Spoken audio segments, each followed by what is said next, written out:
Bonjour à tous, j'espère que vous allez bien. Aujourd'hui, on va parler d'un sujet un petit peu particulier puisque on va traiter de la fameuse question: est-ce que Facebook écoute nos conversations grâce au micro de nos téléphones? C'est une question que j'avais un petit peu abordée dans ma vidéo sur la cybercriminalité, mais je m'étais pas forcément plus penchée sur la question, je n'avais pas trop parlé, je n'avais pas développé. Donc là, il m'est arrivé deux choses assez récemment qui m'ont vraiment posé beaucoup de questions et c'est pour ça que je me suis beaucoup plus renseignée. Donc c'est ce que je vais faire dans cette vidéo. Je vais vous raconter ce qui m'est arrivé puis ensuite je vais vous dire un petit peu ce que j'ai trouvé sur internet à ce propos. Donc voilà, je vous laisse vous installer bien confortablement, éteindre vos lumières et c'est parti.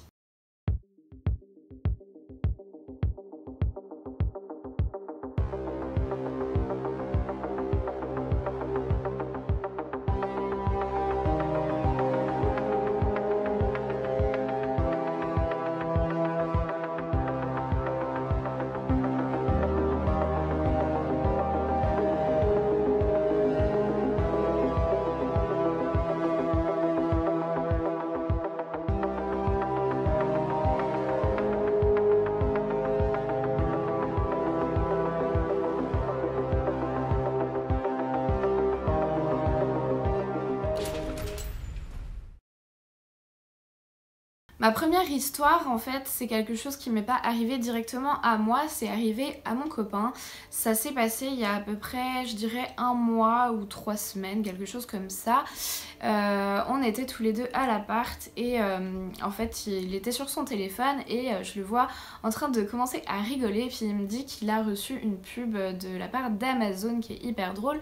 C'était une pub pour lui vendre une cornemuse. Et donc voilà, ça le fait rire parce que forcément c'est quelque chose d'assez improbable, on en rigole. Et puis là, il me dit, en plus c'est marrant parce que justement aujourd'hui avec mes collègues au travail, on a parlé de cornemuse. Il y a une musique qui est passée avec cet instrument là et du coup on en a parlé et voilà, lui il disait que typiquement c'était le genre de truc qui l'intéresserait, qu'il serait capable d'acheter parce qu'il a une espèce de passion spéciale pour les instruments de musique étranges et il a rigolé de ça avec ses collègues justement en disant que s'il achetait une cornemuse ça m'embêterait, etc. Et donc il me raconte ça en rigolant et en fait, ouais, il me raconte ça et là je commence à le regarder en disant mais ça tombe pas un peu étrange que juste après cette conversation, bim, t'as une pub Amazon pour acheter une cornemuse? C'est quand même une sacrée coïncidence. C'est pas le genre de truc qu'on a l'habitude d'avoir quand on est sur notre page Facebook. Et là, effectivement, on s'est dit ouais, il y a vraiment quelque chose de très bizarre. Mais bon, sur le coup, je me suis dit voilà, c'est la première fois que ça nous arrive. Alors effectivement, j'avais déjà entendu parler de ces fameuses histoires comme quoi Facebook écouterait nos conversations pour ensuite nous ressortir des pubs. Lui, il n'a pas fait de recherche pour s'acheter de cornemuse. Il n'y a absolument rien qui peut amener à avoir cette pub à part peut-être cette fameuse conversation. Mais bon, je me dis, ça peut quand même être une coïncidence, voilà, on va pas tout de suite s'affoler, même si je trouve que c'est un petit peu étrange. Et puis je pense que 1 ou 2 semaines après, donc là vraiment assez récemment, il y a eu un deuxième truc. Là c'est à moi que c'est arrivé. En fait, on a regardé sur Netflix une fameuse série de documentaires sur la Formule 1 qui s'appelle Formula One, je crois. Et donc voilà, c'est quelque chose dans lequel on s'est lancé. À la base, je savais pas trop si ça m'intéresserait ou pas. Finalement, j'ai adoré. On a regardé les 10 épisodes en quelques jours. On a vraiment bien accroché. Moi, personnellement, j'ai jamais été intéressée ni par la Formule 1, ni par tout ce qui est course automobile ou quoi que ce soit. Donc voilà, j'ai genre zéro intérêt pour ça. Et puis après avoir regardé les 10 épisodes, on a commencé à parler du fait que ça pourrait être intéressant d'aller regarder, enfin d'aller assister à une course. Et donc je me rappelle très bien, on était sur le canapé et on en a discuté et mon copain a fait des recherches lui sur internet pour chercher des billets, voir à peu près combien ça coûtait parce qu'on avait zéro idée, comme je vous dis. tous les deux, on n'a jamais fait de recherche là-dessus, on connaît rien. Donc il a fait quelques recherches pour voir un petit peu le prix des billets, les dates et tout ça. Et voilà, après on est parti se coucher et moi le lendemain matin quand j'ai ouvert mon ordinateur, pareil, je suis allée sur Facebook et là tout de suite une pub pour acheter des billets pour le prochain Grand Prix de Formule 1 en Belgique. Mais c'est super bizarre parce que on en avait parlé du coup la veille, mais moi j'ai fait zéro recherche là-dessus. Ce soir-là, je me rappelle très bien, j'étais en train de regarder des trucs sur certains sites de maquillage, j'ai fait plein de recherches, j'ai regardé des trucs de palettes et tout ça. J'ai pas eu de pub pour ça. Par contre, tout de suite, j'ai eu une pub pour acheter des billets pour assister à une course de Formule 1. Alors qu'on en avait juste parlé, mais que moi, c'est sûr à 100% que j'ai jamais fait de recherche en rapport avec ça. Donc là encore, c'est vraiment très bizarre. Et là, ça fait quand même 2 fois de suite qu'il y a un truc comme ça qui se passe en moins d'un mois. Donc là, je me dis vraiment, les coïncidences, j'ai de plus en plus de mal à y croire. Et puis cette histoire, elle m'est arrivée à moi du coup, mais je sais qu'elle est arrivée à plein d'autres personnes. Si vous allez sur internet, si vous faites une recherche, vous allez voir qu'il y a des tonnes et des tonnes d'articles qui parlent de ça. Il y a des tas de commentaires de personnes qui racontent, qui ont des témoignages comme quoi eux aussi, ils ont eu des conversations et bim, dans les heures ou jours qu'on suivi, ils ont reçu des pubs, notamment sur Facebook, pile en fait à propos de ces conversations alors qu'ils n'avaient pas fait de recherche dans un moteur de recherche, etc. Parce que ça on sait très bien, si vous tapez sur Google que vous êtes en train de chercher, je sais pas moi, pour vous acheter une nouvelle table basse et vous commencez à regarder certains sites sur les tables basses, et ben c'est sûr et certain que vous aurez des publicités pour acheter des tables basses après dans votre fil sur Facebook. Mais là clairement c'est vraiment pas ça, c'est le fait d'avoir parlé. Pas du tout, ni par message, ni quoi que ce soit, juste parler avec quelqu'un, eu une discussion, et ensuite on a la pub qui correspond, qui arrive le lendemain, dans les heures qui suivent, etc. Donc c'est vraiment, ça fait penser à plein de personnes que c'est plus qu'une simple coïncidence. Du coup, à force qu'il y ait toutes ces histoires qui n'arrêtent pas de remuer internet, Facebook a publié un communiqué pour expliquer. Ils ont dit: Facebook n'utilise pas le micro de votre téléphone à des fins publicitaires ou pour changer ce que vous voyez dans le fil d'actualité. De récents articles ont suggéré que nous écoutions les conversations des gens pour leur proposer de la publicité ciblée. Ce n'est pas vrai.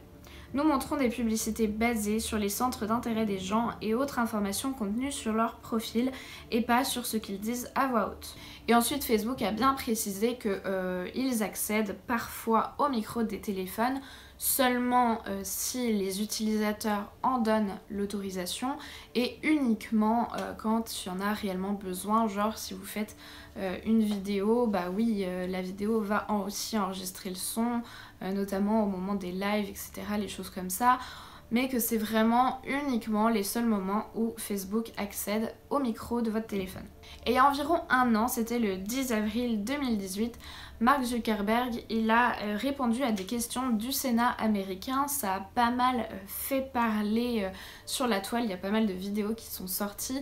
Il s'est présenté devant le Sénat américain, il a répondu à plein de questions, notamment sur la sécurité, sur les conditions d'utilisation et sur notamment le manque de transparence de Facebook. Ça a duré, je crois, pas mal de temps, beaucoup d'heures. Il y a plein de vidéos, d'extraits. D'ailleurs, je vous mets en barre d'infos un extrait particulier. Vous pouvez aller voir, c'est à peu près à 1 minute. Le sénateur pose très clairement la question à Mark Zuckerberg. Il lui demande si Facebook peut accéder au micro des téléphones et utilise les données qu'ils entendent pour cibler et partager des publicités ciblées, pardon. Et Mark Zuckerberg répond très clairement non, on ne le fait pas. Mais le sénateur, il va rebondir un petit peu là-dessus et utiliser cet exemple pour montrer que finalement les utilisateurs de Facebook perdent de plus en plus confiance en Facebook, et je pense que c'est finalement presque là le cœur du problème. Il faut bien comprendre comment Facebook fonctionne, puisque si aujourd'hui Facebook est un service gratuit pour les utilisateurs, ça marche justement parce qu'il y a des personnes qui payent pour pouvoir mettre des publicités dessus. Et au tout début de Facebook, je pense que les publicités n'étaient pas ciblées, mais maintenant elles le sont. Et comment ça marche? Eh bien, c'est parce que les utilisateurs qui vont sur Facebook, qui ont un profil sur Facebook, ont donné leur accord pour que leurs informations personnelles soient transmises à des entreprises tierces qui utilisent ces données et pour pouvoir mettre de la publicité ciblée.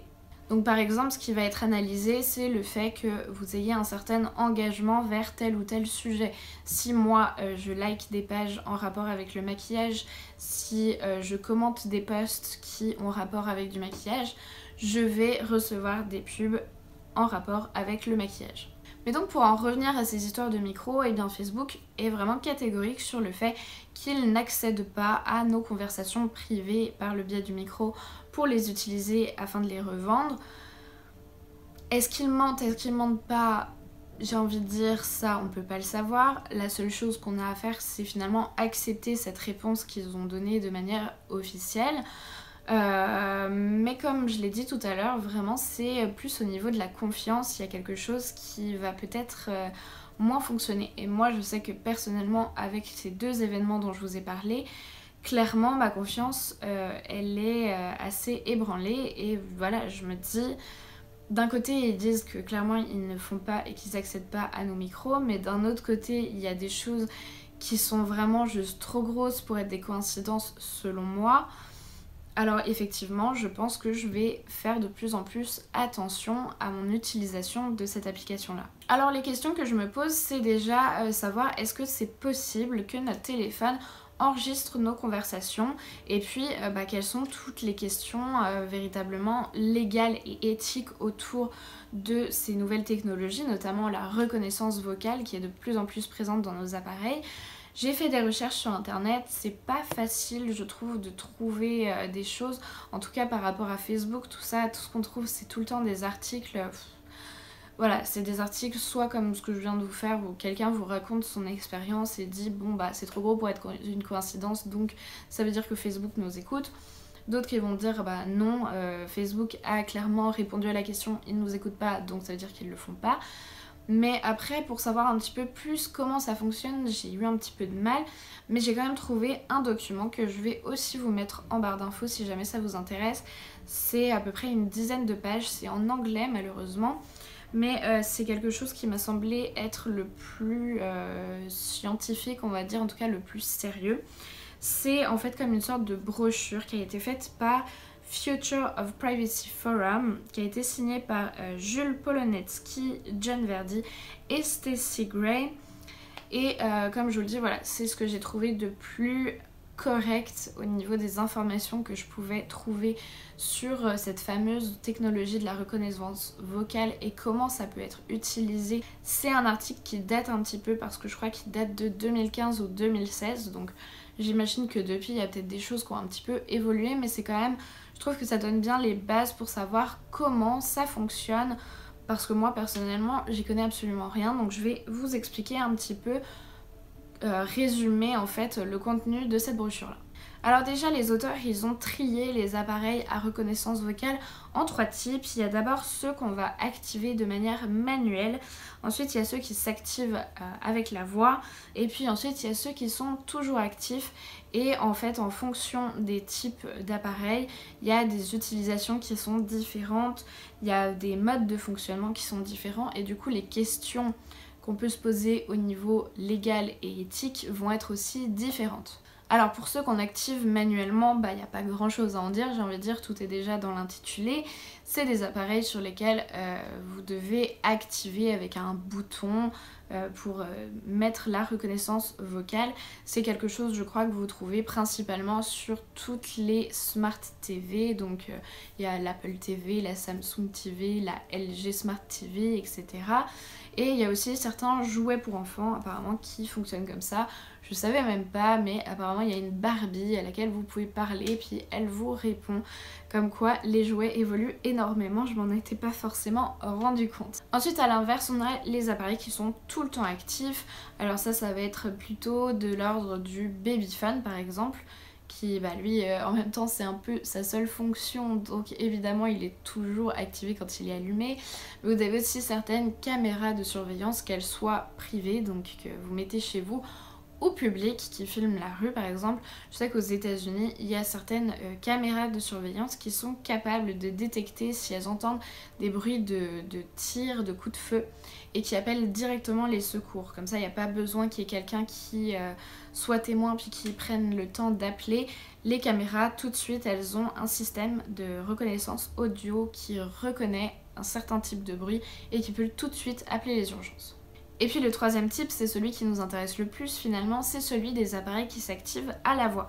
C'est le cas de nos téléphones et c'est le cas aussi par exemple des stations, je sais pas comment vous appelez ça, les assistants comme Amazon, Alexa, etc. Vous savez, l'espèce de petits trucs à qui vous pouvez demander de baisser les lumières, de mettre en route la musique, etc. Ça, c'est des appareils du coup qui sont réactifs quand on leur parle, quand on donne une certaine phrase qui peut les déclencher. Alors, c'est un petit peu compliqué, j'ai essayé de vous résumer comment ça fonctionne. En gros, c'est des appareils qui sont dans une espèce de phase passive où, comment vous dire, entre guillemets, ils écoutent ce qui se passe, mais ils ne s'activent vraiment que s'il y a la fameuse phrase pour les faire passer en phase d'éveil. Donc ça va être dis Siri sur l'iPhone, ça va être Cortana, Alexa, OK Google, etc. selon tous les appareils. Comment ça fonctionne ça? En gros, vous avez votre appareil qui écoute tout le temps ce qui se passe et qui enregistre entre guillemets, enfin pas qui enregistre du coup, qui réenregistre tout le temps sur la même base. Donc il va entendre par petits segments ce qu'on dit autour de lui et tant que ça l'intéresse pas en fait il réenregistre par dessus jusqu'à ce qu'il y ait la fameuse phrase qu'il déclenche et là hop il se réveille et là il écoute vraiment ce que vous dites et il enregistre. Donc ça veut bien dire que l'appareil est capable d'être comme dans une espèce d'écoute passive de ce qui se passe dans son environnement, mais ça sous-entend quand même qu'il n'y a pas d'enregistrement de ces données-là et qu'il n'y a pas de transmission non plus. Donc ça reste dans l'appareil, mais il n'envoie pas ça à quelqu'un d'autre, il n'envoie pas ça à un tiers, ni à une appli, ni à une société, ni à un cloud, rien du tout, normalement. En fait, ça fonctionne un petit peu avec le même type de fonctionnalité, si vous voulez, que certaines applis qui sont tout le temps actives, même en arrière-plan. C'est le cas par exemple de votre GPS, de votre boussole, du compteur de pas, les choses comme ça. C'est des applis qui fonctionnent toujours un petit peu en arrière-plan en restant plus ou moins tout le temps connectés avec leur environnement et qui réenregistrent tout par-dessus. Bon, et jusqu'à il y a quelques années, si vous voulez, un appareil pour qu'une fois en phase éveillée il fonctionne, il devait vraiment être allumé en fait. Il fallait pas qu'il soit en veille ou quoi que ce soit, il fallait vraiment qu'il soit allumé et c'est quelque chose qui était très coûteux en termes d'énergie, qui prenait beaucoup de la batterie. Moi par exemple, je sais que j'avais une appli qui s'appelait Sleep Cycle App. C'était une appli qui permet d'analyser votre sommeil grâce justement au micro, et donc on le plaçait en fait à côté de son lit quand on dort et ça enregistre les bruits, ça sait du coup dans quelle phase de sommeil on est, etc. Et ça, cette application là, pour la faire marcher pendant la nuit, il fallait automatiquement que son téléphone soit branché parce que sinon ça vous défonçait la batterie, ça pouvait pas fonctionner sur le long terme. Mais depuis à peu près 2008, apparemment, les fabricants de tous ces appareils, des téléphones et tout ça, ils ont vraiment beaucoup amélioré leur technologie qui permettent à plein d'applications de fonctionner un peu en arrière-plan sans pour autant bouffer toute votre batterie et du coup elles peuvent fonctionner même si finalement elles sont un peu en veille. Donc pour résumer, ce qu'il faut bien comprendre, c'est que votre téléphone Même en état passif, c'est-à-dire que vous n'êtes pas vraiment en train de l'utiliser, vous n'avez pas une application ouverte, il est capable d'écouter ce qui se passe autour de lui et comme de prendre des petites bribes de ce que vous racontez et de tout le temps réeffacer ça sans pour autant le transmettre à qui que ce soit, sans pour autant stocker ces données non plus. Juste de manière à pouvoir réagir quand vous allez vous adresser à lui. Et ça, c'est ce qui va permettre à certains appareils, notamment des téléphones, de s'adapter à leur environnement. Par exemple, un téléphone qui est capable de détecter que vous êtes dans un environnement extrêmement bruyant va pouvoir augmenter le volume de la sonnerie pour que vous puissiez l'entendre sonner. Ensuite, les auteurs vont vraiment faire la différence entre la reconnaissance vocale et la reconnaissance de la voix, parce que ça va impliquer en fait vraiment des grosses différences. Une technologie qui est capable d'être biométrique, qui reconnaît réellement la voix de la personne qui parle, n'implique pas du tout les mêmes questions légales qu'une simple reconnaissance vocale. C'est-à-dire que vous, votre téléphone ou votre assistant Alexa, Amazon, n'importe qui peut lui parler et normalement il va répondre. Donc il y a vraiment une différence, mais on pense que progressivement on va aller vers quelque chose de plus personnalisé, de plus biométrique. D'ailleurs on est assez habitué avec nos téléphones à les déverrouiller avec une empreinte digitale ou même certains avec votre visage. Donc finalement la voix, c'est l'étape supérieure, j'ai envie de dire, ça m'étonnerait pas du tout que ça arrive très prochainement. Et dans l'article, il parlait un petit peu plus justement de ces fameux Home Assistant, je sais pas comment on dit ça en français, enfin bref, vous savez le truc Amazon Alexa, qui justement je trouve ça assez intéressant parce que je savais pas forcément comment ça fonctionne, mais eux en fait quand vous leur parlez et plus vous allez leur parler, plus ils vont transmettre des données sur ce que vous leur dites à un cloud qui va les enregistrer, les stocker et les analyser de manière à ce que petit à petit votre dispositif soit de plus en plus personnalisé, c'est-à-dire qu'il sait reconnaître comment vous lui parlez et il va s'habituer à vos schémas, à vous de parole pour finalement un peu les calquer. Et je savais pas du tout ça, mais enfin vraiment ça fait vraiment entrer en compte l'intelligence artificielle. Et c'est quelque chose qui est à la fois extrêmement intéressant, à la fois hyper passionnant, mais en même temps assez flippant. Personnellement, j'aimerais pas avoir ça chez moi, mais je connais des gens qui l'ont.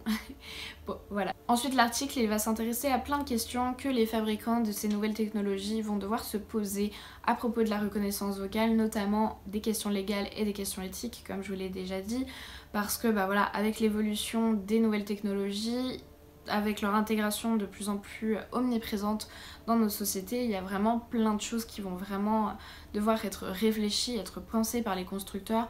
Je vous en parle pas spécialement, si ça vous intéresse, je vous l'ai déjà dit, le lien est en barre d'infos, vous pouvez aller lire ça. Alors évidemment la reconnaissance vocale elle a aussi plein de bénéfices et c'est bien mis en avant dans cet article. On parle notamment de tous les avantages que ça peut avoir pour les personnes qui ont certains handicaps, j'imagine notamment au niveau de la vue, les personnes qui sont malvoyantes. Je pense aussi aux personnes âgées qui ont des dégénérescences maculaires qui peuvent faire que c'est plus facile en fait de dicter un SMS à envoyer à son téléphone que d'avoir besoin de le taper. C'est pareil pour faire des recherches et tout ça. C'est souvent un gain de temps, un gain de... Voilà, c'est plus facile aussi au niveau de son organisation. Et puis c'est aussi le cas pour certains professionnels, certains métiers qui eux ont vraiment tout à gagner à ce qu'on ait des meilleures technologies en matière de reconnaissance vocale. Par exemple c'est le cas pour les chirurgiens qui ont sans doute quand ils sont en pleine opération avec les mains hyper occupées, eh bien ont tout à gagner à avoir un assistant vocal à qui ils ont simplement besoin de s'adresser et qui va pouvoir leur donner plein d'indications.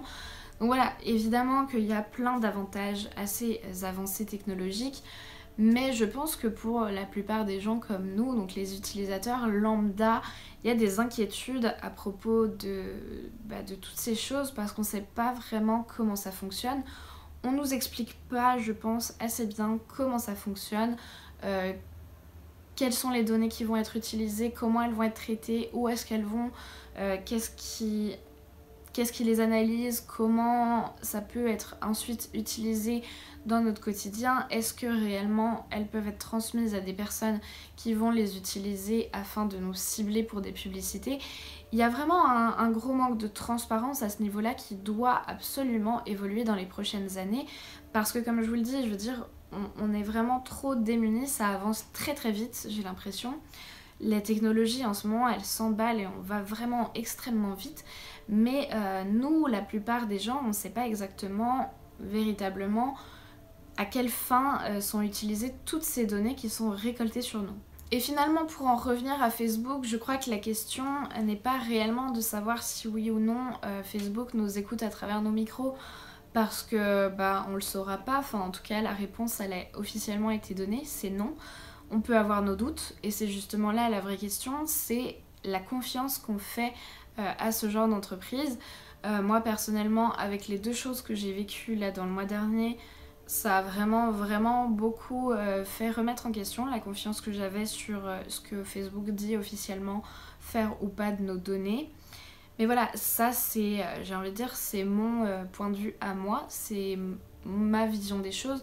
Je veux pas du tout vous l'imposer et enfin vraiment à vous de vous poser les questions, à vous de vous renseigner. Voilà, si j'avais un message à vous faire passer finalement, c'est juste de vous sensibiliser à cette fameuse question de la vie privée qui aujourd'hui a un petit peu de mal, je crois, à s'adapter à nos nouvelles technologies qui vont très très vite, qui se développent très vite. Et nous-mêmes, on a un petit peu tendance à se laisser dépasser, je pense, et à pas trop se rendre compte à quel point finalement énormément de données sur nous peuvent être utilisées par plein de grosses entreprises qui nous voient vraiment comme simplement ce qu'on est pour eux, c'est-à-dire un moyen de se faire de l'argent puisqu'ils utilisent les données qu'ils obtiennent sur nous pour les vendre à des annonceurs publicitaires. C'est pour ça qu'on nous pousse à en donner plus sur nous tout le temps, sur les réseaux, etc. Plus on va s'exprimer sur nos points d'intérêt, tout ça, plus les publicités vont pouvoir être ciblées. Donc clairement c'est leur intérêt à eux de nous faire rester et de nous faire participer, nous faire réagir à des choses. C'est pour en connaître plus sur nous, clairement. Enfin, c'est uniquement développé dans ce but-là. C'est pas pour notre bien-être ou notre épanouissement à nous, hein. Faut pas se leurrer. Maintenant voilà, la question de la vie privée, je pense que c'est vraiment quelque chose auquel il faut continuer à penser. Faut pas devenir parano pour autant, mais voilà, savoir qu'il faut faire attention à ce qu'on met en ligne sur internet. Il faut faire aussi attention, je pense, à l'utilisation que certaines personnes pourraient faire de nos appareils, parce que même si c'est pas Facebook, YouTube, Google ou quoi que ce soit qui accèdent peut-être directement à nos micros ou à nos caméras, il y a des hackers qui peuvent le faire, ça c'est sûr et certain. Donc faut quand même faire attention, faut rester vigilant à notre utilisation et puis voilà, ne pas forcément donner toutes nos informations sur internet. Je pense que c'est la base, mais on a un petit peu de tendance parfois à l'oublier. J'ai vraiment hâte de connaître votre avis sur la question dans les commentaires, donc n'hésitez pas à me le partager et à me dire si vous avez déjà eu des petites expériences un peu étranges au niveau des publicités sur Facebook. Je suis quasiment certaine que certains d'entre vous auront des choses à me raconter là-dessus parce que ça arrive à tellement de personnes autour de moi que je pense que c'est obligé que certains d'entre vous auront des petites anecdotes là-dessus. J'espère que cette vidéo vous a plu. Si c'est le cas, n'oubliez pas de me mettre un petit pouce en l'air et de vous abonner à ma chaîne si c'est pas encore fait. Moi je vous dis à très vite pour une prochaine histoire. Je vous fais plein de gros bisous et en attendant, n'oubliez surtout pas de rallumer votre lumière. 1, 2, 3.